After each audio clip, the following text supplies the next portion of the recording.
ஜனவரி 24. புனித பிரான்சிஸ் சலேசியார்.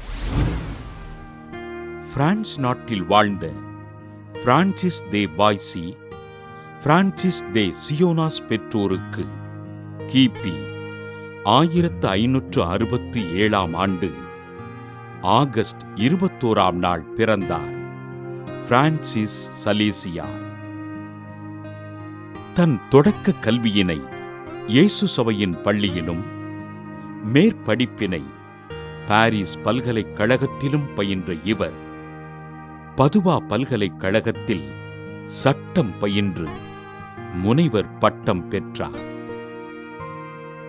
தன் வாழ்வினை இறைவனுக்கு அர்ப்பணிக்க விரும்பிய இவர் குருத்துவ பயிற்சி பெற்று கிபி 1593 ஆண்டு குருவாக திருநிலைப்படுத்தப்பட்டார்.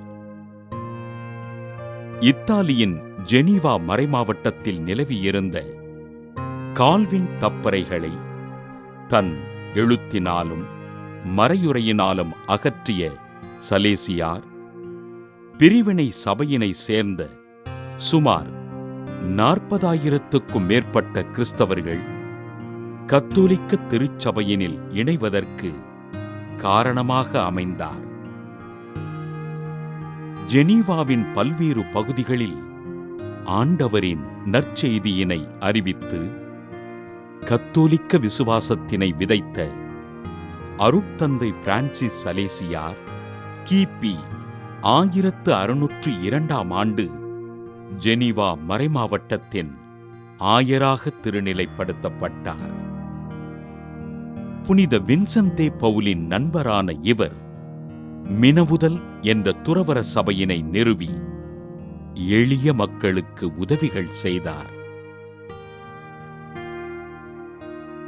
மற்றவர்களை தீர்ப்பிடுவதும் புரணி பேசுவதும் கொடிய பாவம் என்று கூறி, புனிதம் என்பது துறவிகளுக்கு மட்டுமல்ல, சாமானியருக்கும் உரியது என்று அறிக்கையிட்ட ஆயர் பிரான்சிஸ் சலேசியார் கிபி 1622 ஆண்டு டிசம்பர் 28 நாள் விண்ணகமடைந்தார்.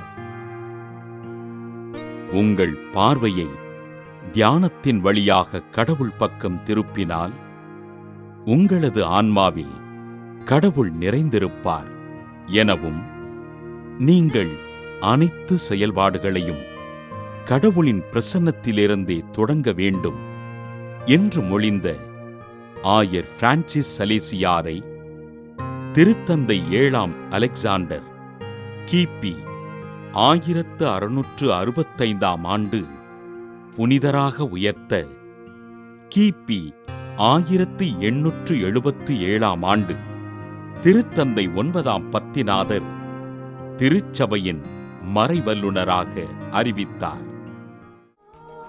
இதழியலாளர் மற்றும் எழுத்தாளர்களின் பாதுகாவலராக விளங்கும் புனித பிரான்சிஸ் சலேசியார் திருவிழாவினை கொண்டாடுகின்ற நாம், எழுத்தாளர்களை இறைவன் நிறைவாக ஆசீர்வதிக்க வேண்டுமென்று ஆண்டவரிடம் ஜெபிப்போம்.